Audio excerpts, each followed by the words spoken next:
Susan Dey had once been America's sweetheart, the quiet, graceful girl millions tuned in to see every week on the Partridge Family.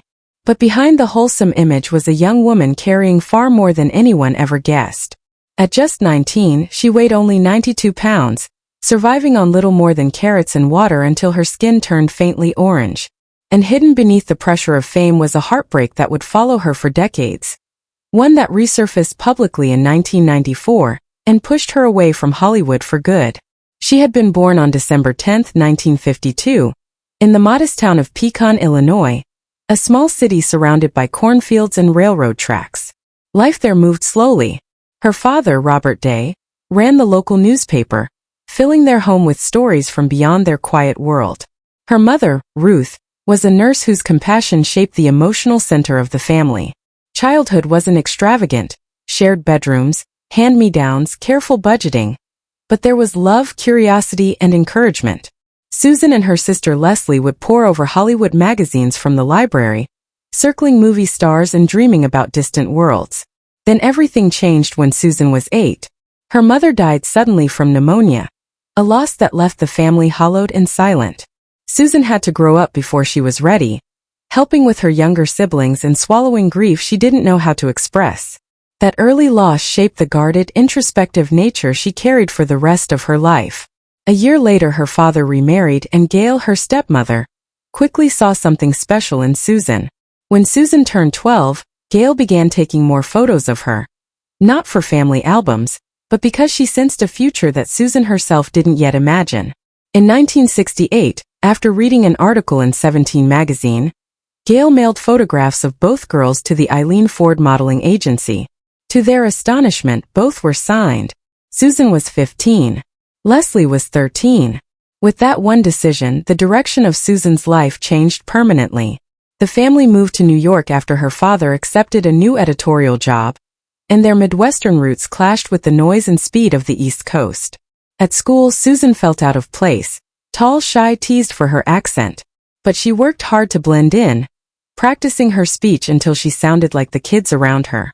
She joined drama club and began taking small roles, slowly learning how to be seen without shrinking. Meanwhile, modeling picked up quickly.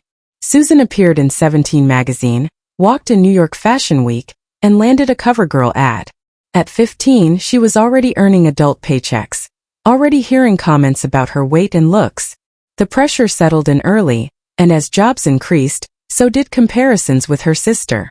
Their shared apartment in Manhattan became a battleground of silent competition. Who booked more work? Who looked better? Who got chosen first?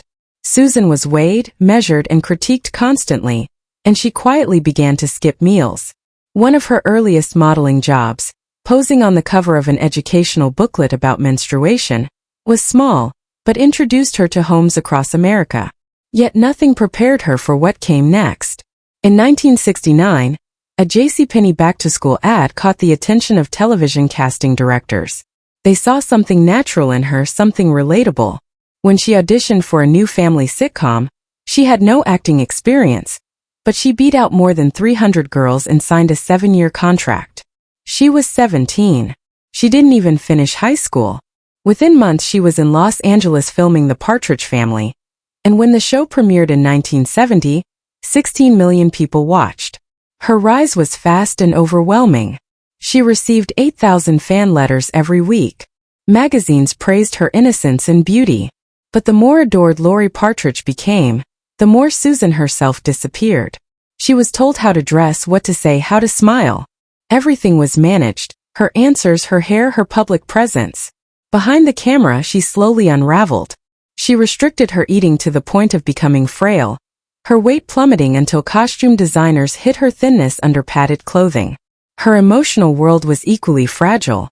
She developed feelings for her co-star David Cassidy, but the network insisted their image remain pure. When she finally told him how she felt during a shoot in Hawaii, he gently rejected her. She tried to move forward, burying the heartbreak under her work. Years later, after the show ended, they slept together once, an experience she believed held meaning. But David told friends he'd only done it out of pity. When those comments got back to her, she was devastated. 2 decades later, in 1994, David's memoir revealed intimate details of that night to the public. He described her as naive. The betrayal cut so deeply that she vowed never to attend reunions or speak to him again. From that day on, she shut the door on her Partridge past. Even as she dealt with personal pain, Susan pushed herself professionally. She acted in the 1972 thriller Skyjacked, which left her with a lifelong fear of flying. In the late 1970s, she shocked audiences with darker, more challenging roles, including the disturbing Mary Jane Harper Cried Last Night, which earned her critical respect. She posed for Playboy and filmed First Love, deliberately shattering her wholesome girl image to reclaim control of her career. She took risks, endured injuries, and even became the first photorealistic CGI model in film history with 1981's Looker. Through it all, she was vocal about the damaging beauty standards imposed on women in Hollywood. Her greatest reinvention came in 1986, when she was cast as Grace Van Owen on LA Law. The role demanded intelligence, strength, and emotional depth, and it transformed her career. She became one of television's most respected dramatic actresses, earning multiple Emmy nominations and winning a Golden Globe. Her courtroom scenes were commanding, and she used her characters' storylines to explore personal issues such as fertility struggles and trauma. But even at the height of success, she wrestled with private battles. She began drinking heavily during the late 1980s, eventually entering recovery through Alcoholics Anonymous. When her attendance at meetings was leaked to the tabloids, she felt violated. Combined with the blow from David Cassidy's memoir, her trust in the public dissolved. Her final acting job came in 2004, after which she quietly walked away. She spent the following years using her platform behind the scenes, volunteering with the UCLA Rape Treatment Center, and co-creating a documentary on campus assault. She never sought a comeback. She had learned the cost of fame. By 2025 at 72, Susan Dey lived on a peaceful farm in Andes, New York, with her husband Bernard Safransky. She had stepped away from Hollywood entirely, communicating only with a few young actors she mentored privately through email. Her life was quiet, deliberate, and far from the spotlight that once demanded so much of her. She didn't return to the industry because she didn't need to. She had survived it, its pressures, betrayals, expectations, and praise. And after everything it took from her, she chose, finally, to live a life that belonged only to herself.